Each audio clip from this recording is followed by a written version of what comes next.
سنتوں پر چلتے ہوئے، اور صحابہ کرام نے بھی یہی کردار دنیا کے سامنے رکھا ہے کہ اگر کوئی راہ میں کانٹے بچھائے تو کانٹے بچھانے والوں کے لیے پھر کانٹے بچھانے والوں کی کمی نہیں ہے، لیکن تم نے اگر کلمہ پڑھا ہے تو کانٹے ہٹا کے دشمن کے لیے پھول بچھا دو۔ سبحان اللہ، نعرہ تکبیر، نعرہ رسالت۔ اسلام کا یہ پیغام بھی کتنا بااثر ہے، اس میں بھی کتنی تاثیر ہے۔ وہ تاثیر یہ ہے کہ اگر کانٹے ہٹا کے دشمن کے لیے پھول بچھاؤ گے تو پھر 1-2 دن نہیں گزریں گے کہ دشمن کانٹے بچھانا چھوڑ کے تمہاری راہ میں بھی پھول بچھا دے گا۔ تو راضی تو سب کو رکھنا ہے، سب کو رکھنا ہے، لیکن سب سے زیادہ کس کو؟ اللہ اور اس کے۔ اب یہاں ایک سوال میں کر سکتا ہوں لیکن کروں گا نہیں، اور اجازت دیں تو کر دوں، بھاری تو نہیں ہوگا نا؟ برداشت نہ بھی کریں گے تو جائیں گے کہاں؟ برداشت نہیں بھی کریں گے تو جائیں گے کہاں؟ جواب یہ ہے کہ کرنا ہی پڑے گا۔ اور یہ تو میں صرف یعنی محبت ہے اس لیے اجازت لے رہا ہوں، ورنہ آپ سے اجازت لینے کی بھی ضرورت نہیں ہے، خود کرسی مجھے اجازت دے چکی ہے۔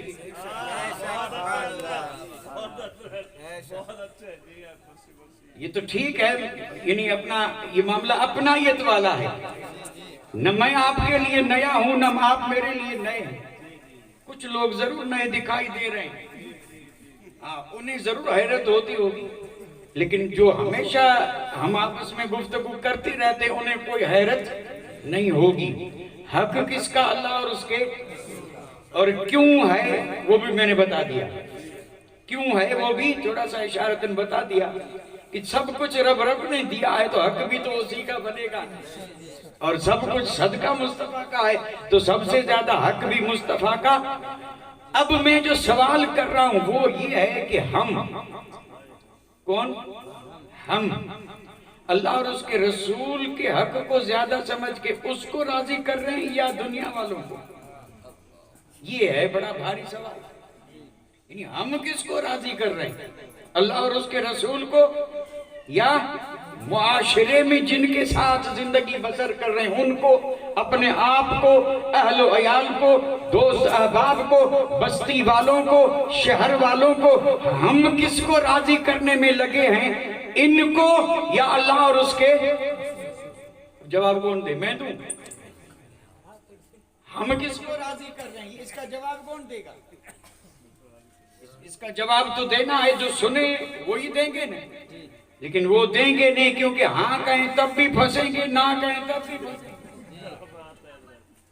تو ثابت یہ ہوا کہ ہمارا حال تو یہ ہے کہ ہم نہ ہاں کرنے کے قابل ہیں اور نہ کرنے کے قابل ہیں، نہ ہاں کے قابل ہیں اور نہ، لیکن قسم رب کی جو مصطفیٰ کا غلام ہے، سیرت پڑھ کے دیکھ لیں، 1400 برس پر ہماری اس بڑی طویل تاریخ پڑھ کے دیکھ لیں، جس نے پڑھا لا الہ الا اللہ محمد رسول اللہ، بس کلمہ پڑھنے کے بعد اس نے اگر راضی کیا ہے تو اللہ کو اور اس کے رسول کو، اور اس سے جب کسی نے پوچھا تو اس نے سینہ ٹھوک کر کے کہا کہ میں کسی کی پرواہ نہیں کرتا، میں جب بھی راضی کرتا ہوں تو یا اللہ کو یا اللہ کے رسول کو۔ سبحان اللہ، نعرہ تکبیر، نعرہ رسالت، عظمت مصطفیٰ، شان غلام مصطفیٰ۔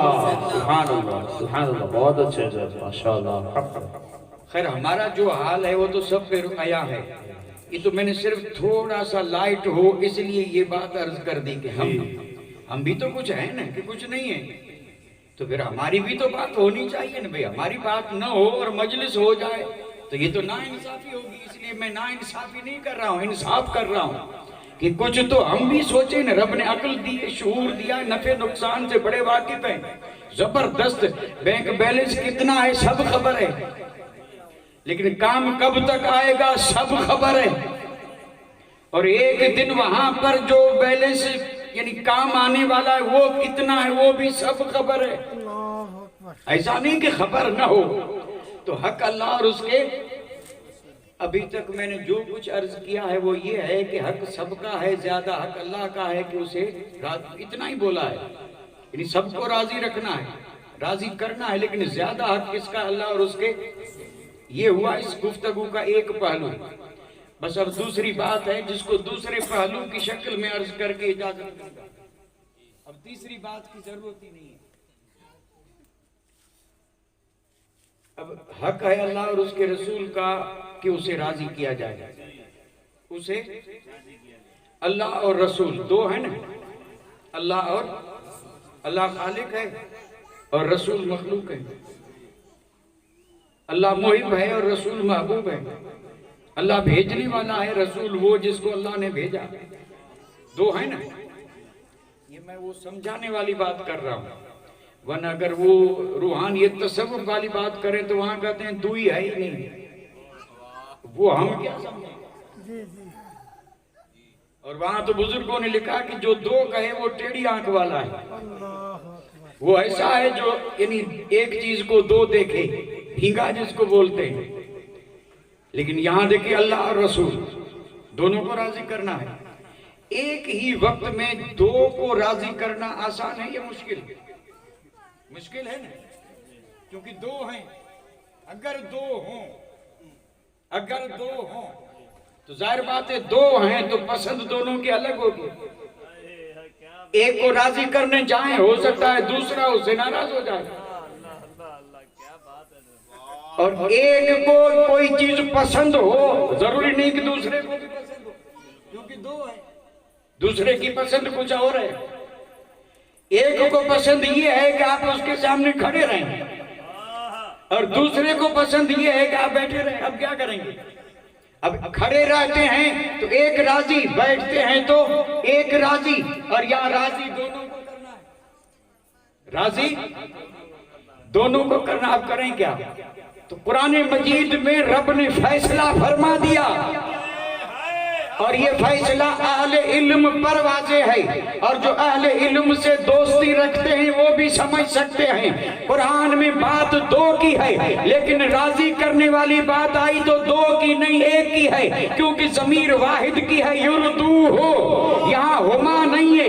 رب نے یہ نہیں فرمایا کہ دونوں کو راضی رکھو، رب نے فرمایا حق دونوں کا ہے، دونوں کو راضی کر نہیں سکتے، اس لیے رب نے کرم فرما کر کے کہا راضی تمہیں صرف ایک کو رکھنا ہے، اور وہ ایک ذات ہے، رب کے محبوب مصطفیٰ کی ذات۔ سبحان اللہ، نعرہ تکبیر، نعرہ رسالت، عظمت مصطفیٰ، شان مصطفیٰ، زندہ باد، زندہ باد، بہت اچھا۔ جواب اسی آیت میں موجود ہے، یردو ہو، اور ہو ضمیر کا مرجع ذات پاک مصطفیٰ ہے، اور اسی میں رب نے یہ بھی اعلان فرما دیا کہ اگر مجھے راضی رکھنا ہے ڈائریکٹ نہیں کر سکتے، ڈائریکٹ مجھے راضی نہیں رکھ سکتے، اگر راضی رکھنا ہے تو بھی انہیں راضی کرو، اور گناہ کیے ہیں تو وسیلہ بنا کر کے ان سے مانگو، یہ راضی تو رب راضی۔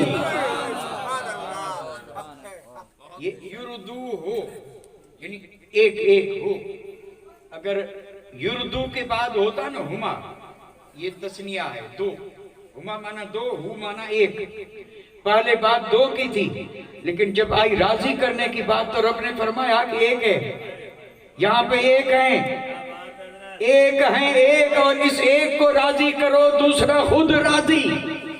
اور پھر ایسا نہیں، رب نے فرمایا خبردار، جیسے اسے راضی کرنے سے لے وہ بھی راضی، ویسے اگر کوئی کم بخت اسے ناراض کرے وہ یہ سمجھے نہیں کچھ نہیں، انہی کو نہیں، رب نے فرمایا اگر یہ ناراض ہیں تو میں رب بھی ناراض ہوں۔ تو اب راضی کرنا ہے ایک کو، اور وہ ہے مصطفیٰ، اور میرے آقا جس سے راضی رب اس سے راضی۔ اور یہ اس آیت مقدسہ کا بڑا واضح مفہوم ہے، بڑا واضح، اس میں ایسا نہیں کہ اس کو یعنی بڑی غور سے پڑھا جائے، تفسیریں پڑھی جائیں، غور سے اس کے سمجھنے کی کوشش کی جائے، نہیں، ایسا کچھ بھی نہیں ہے، بالکل واضح ہے۔ رب نے فرمایا کہ دونوں کو راضی کرنا ہے تو اس کے لیے طریقہ یہ ہے کہ اللہ نے محبوب کی رضا میں اپنی رضا رکھ لی ہے، اب اگر مصطفیٰ راضی ہیں تو رب راضی اور مصطفیٰ ناراض تو رب ناراض. اس لیے پورا قرآن مجید پڑھ کے دیکھ لیں, جہاں جہاں پر بھی رب نے اپنی بات کی ہے وہاں اپنے حبیب کی بات کی ہے.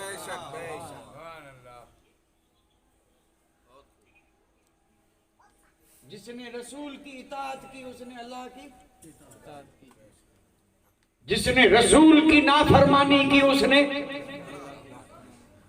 اور یہ اتنے مقامات ہیں کہ بے شمار جہاں حضور کی ہر شان کو رب نے اپنی شان فرمایا. تو حضور کی رضا گویا کہ رب کی رضا. تو اب تو آسان ہو گیا نا, اب ایک ہی کو راضی کرنا ہے. اب ایک ہی کو رب نے خود فرما دیا, بس اب ایک کو راضی کر لو میں راضی ہو جاؤں گا اور دونوں کا حق ادا ہو جائے گا. ایک کو راضی کیا تو گویا تم نے روزوں دونوں کو راضی کیا. یہ فیصلہ جب ہو چکا اب آیا ایک نیا سوال. سوال تو ابھریں گے, سوال نہ ہو تو پھر بات بنے کیسے. اب پھر ایک سوال پیدا ہوا کہ اب راضی تو ایک ہی کو کرنا ہے اور وہ اللہ کے حبیب کی ذات ہے, لیکن کریں کیسے. ہم تیار ہو گئے, بات سمجھ میں آ گئی کہ نہیں ہاں بالکل صحیح ہے, راضی تو اللہ کے حبیب ہی کو کرنا چاہیے, لیکن پتہ نہیں ہے کریں کیسے. کیسے کریں, وہ راضی ہوں گے کیسے. کوئی طریقہ تو ہوگا نا کہ جس طریقے پہ چلے تاکہ آمنہ کے لال کیا ہو جائے. تو اب یہ طریقہ کون بتائے.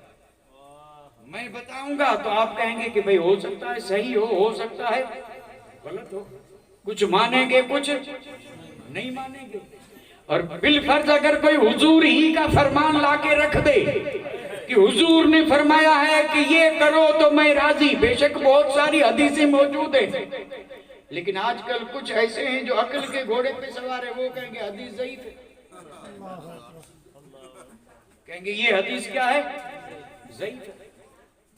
اب کیا کریں گے. تو پھر طریقہ بھی ڈھونڈنا چاہیے تو قرآن مجید سے, قرآن مجید سے, قرآن مجید ہی سے پوچھیں گا رب کے کلام بتا کیا کریں کہ مصطفیٰ راضی ہو جائیں, کیا کریں. اب میں آیتیں نہیں پڑھوں گا کیونکہ ضرورت بھی نہیں ہے, میں آیات کا عطر نکال کے پیش کر رہا ہوں, اللہ کرے خوشبو آئے. آیات کا عطر نکال کے پیش کر رہا ہوں. آیتیں یہ اس بات پر دلیل ہے کہ اگر مصطفیٰ کو راضی کرنا ہے تو یوں کرو. کیا کرو, کیا کرو. تو قرآن یہ کہتا ہے, قرآن یہ کہتا ہے کہ اپنی پسند چھوڑ دو, مصطفیٰ کی پسند سینے سے لگا لو. حالانکہ دو جملے ہی ہیں, صرف دو جملے ہیں, اور آپ کسی سے بھی پوچھ لیں اگر حضور کو راضی کرنا ہے تو یہ کرنا ہوگا. اور اس میں سارا دین آ گیا, قرآن کی ساری آیتیں, حدیثیں اور اقوال فقہا, محدثین, مفسرین, اولیاء, صلحاء, اتقیاء, غوث, کتب, ابدال, اوتاد, نقبہ, نجبہ, سب نے یہی کہا, سب نے یہی کہا. اور آج بھی جہاں ہیں کوئی پہچانے تو یہی کہہ رہے ہیں, اور قیامت کی صبح تک وہ یہی کہتے رہیں گے. اور وہ کہتے یہ ہیں کہ اگر رسول کو راضی کرنا ہے تو پسند چھوڑ دے, اپنی پسند چھوڑ دے, واہ واہ چھوڑ دے. تو پھر جیوں کیسے, تو کہا جو رسول کو پسند ہے وہ لے لے, جو رسول کو پسند ہے وہ لے لے. سبحان اللہ, سبحان اللہ. پسند ہے وہ لے لے. اگر کوئی آپ سے اس پر کہے کہ نہیں حضرت نے یہ بڑی بات کی, آیت پڑھی نہیں, عطر کہہ کر کے چلے گئے, تو ذرا اس میں سے ایک پھول بھی دیتا چلوں. ما آتاکم الرسول فخذوہ وما نہاکم عنہ فانتہوا. قرآن یہ فرماتا ہے کہ مرضی سے مت لینا, مرضی سے مت اٹھنا, مرضی سے مت بیٹھنا, مرضی سے مت کھانا, مرضی سے شادی مت کرنا, مرضی سے حکومت مت کرنا, مرضی سے تجارت مت کرنا, مرضی سے نماز مت پڑھنا, مرضی مرضی سے حج مت کرنا تو کروں کیا؟ تو قرآن نے کہا جو رسول دے وہ لے۔ نعرہ تکبیر، نعرہ رسالت، عظمت مصطفیٰ، سبحان اللہ سبحان اللہ، بہت اچھے ہیں ماشاءاللہ۔ جو رب نے فرمایا ما آتاکم الرسول تو میں نے اس کا عطر یہ نکالا تھا کہ پسند، رسول جو بھی دیتے ہیں نا وہ رسول کی پسند ہے، اور جو رسول کی پسند ہے وہ رب کی پسند ہے۔ میرے آقا نے جو دیا ہے وہ سب وہی ہے جو رب کو پسند ہے، اور وہی رسول کو۔ میرے آقا نے جو دیا ہے وہ رسول کو پسند ہے یا نہیں؟ داڑھی کس نے دی؟ دی کس نے؟ بتائیے نا، ناراض ہو رہے ہیں کیا؟ کیونکہ میں روشنی میں ہوں، آپ اندھیرے میں، اس لیے آپ کی ناراضگی مجھ سے واضح نہیں ہو رہی ہے، اس لیے پوچھنا پڑ رہا ہے۔ کچھ تو اندھیرے میں ہیں، کچھ بہت دور ہیں، بہت دور ہیں۔ اللہ ان دوریوں کو مٹائے اور اللہ ہمیں قریب کر دے۔ یہ ہم دعا کر رہے ہیں، حکم نہیں دے رہے۔ یہ دعا ہے کہ اللہ ہمارے اور آپ کے بیچ کی دوری کو کیا کر دے۔ یہاں تو پیچھے دیوار آ گئی ورنہ دوری اور بڑھ جاتی، دیوار نہ ہوتی تو دوری، اب پتہ نہیں کیوں اتنی دوری ہے، یہ تو اللہ بہتر جانے۔ جگہ نہ ہوتی تو الگ بات تھی، جگہ ہے پھر بھی وہاں تھوڑی جگہ کم ہے، پھر بھی بھیڑ وہاں ہے، اور آگے جگہ بہت ہے۔ نہیں اب کوئی ضرورت نہیں، اب کیا کریں گے؟ میں یہ عرض کر رہا تھا، یعنی میں عرض کر رہا تھا، کیا کر رہا تھا؟ عرض یہ کر رہا تھا کہ اللہ توفیق دے، بات سمجھ میں آئے، اور کوئی یہ چاہے کہ میں سب کو بعد میں پالے اللہ کے رسول کو، کیونکہ یہی رسول کا راضی ہونا آگے کام آئے گا۔ یہ راضی ہونا قبر تک ہے، قبر میں بھی کام، اور قبر میں راضی آئے گا رسول کا راضی ہونا، حشر میں کام آئے گا رسول پاک کا راضی ہونا۔ اب اگر رسول پاک کو راضی کرنا ہے تو کرنا کیا ہے؟ اس کے لیے میں نے جو جملہ بولا یاد فرما لیں، پسند کو چھوڑنا ہے، اپنی پسند کو چھوڑنا۔ تو پھر کرنا کیا ہے؟ جو اللہ کے حبیب کو پسند ہے وہی کرنا، اور جو اللہ کے حبیب کو پسند ہے اس کا ایک نام ہے سنت، اس کا نام ہے جہاں جہاں پر ہی سنت کا لفظ آتا ہے وہ اللہ کے حبیب کو پسند ہے۔ پھر اگر پانی پینا ہی کیوں نہ ہو، کھانا کھانا ہی کیوں نہ ہو، شادی کیوں نہ ہو، غمی کا موقع کیوں نہ ہو، لیکن اس موقع پہ جو اللہ کے حبیب کی سنت ہے وہ اللہ کے حبیب کو پسند ہے۔ تو اپنی پسند کو کیا کرنا ہے؟ چھوڑنا ہے۔ اب اگر یہاں پر ہم ایک فہرست بنائیں اور موجودہ دور میں جو ہماری پسند ہے اس کی لسٹ بنائیں کہ ہمیں یہ پسند ہے، لسٹ بن سکتی ہے کہ نہیں؟ یعنی جو ہمیں پسند ہے اس کی لسٹ بنے گی کہ نہیں؟ اچھا ایک طرف وہ لسٹ بنا لیں اور بالکل اس کے مقابل میں وہ لسٹ بھی رکھیں جو اللہ کے رسول کو پسند ہے، جو اللہ کے رسول کو۔ بھائی لسٹ تو سمجھ رہے ہیں، یعنی جیسے کہ نمبر لگاتے ہیں 1 2 3 4 5، ایک نمبر لگایا، ایک چیز وہاں لکھ دی، اور لکھ دی وہ کیا ہے کہ یہ ہمیں پسند ہے۔ اچھا اس کے آگے لکھ دیں یہ اللہ کے رسول کو، تو یہ دونوں چیزیں ہوگی، ایک ہمیں پسند اور ایک اللہ کے۔ اب آپ اپنی اپنی پسند لکھ دے جائیں، وہاں جہاں جہاں بھی اپنی پسند لکھیں گے تو اس میں رسول کی پسند بھی ہوگی، کیونکہ اللہ کے حبیب تو ہمیں سکھانے کے لیے نور تھے، لباس بشریت میں آئے تھے، اس لیے تو لباس بشریت میں آئے تھے تاکہ بشر کو بتا دیں کہ رب کو پسند کیا ہے۔ تو اس طرح اگر لسٹ بنائیں اور لسٹ بنا کر کے پھر کیا کریں ٹوٹل، یعنی اللہ کے حبیب کی پسند اتنی، ہماری پسند اتنی، اور پھر اس میں سے یہ کریں کہ کتنی وہ چیزیں ہیں جو اللہ کے رسول کی پسند ہے اور ہم نے پسند کی۔ یہ ہر آدمی ٹوٹل لگا سکتا ہے، میں تو نہیں لگا سکتا، کیونکہ مجھے کیا خبر بھائی، میں تو صرف ایک ذہن دے رہا ہوں۔ اللہ توفیق عطا فرمائے۔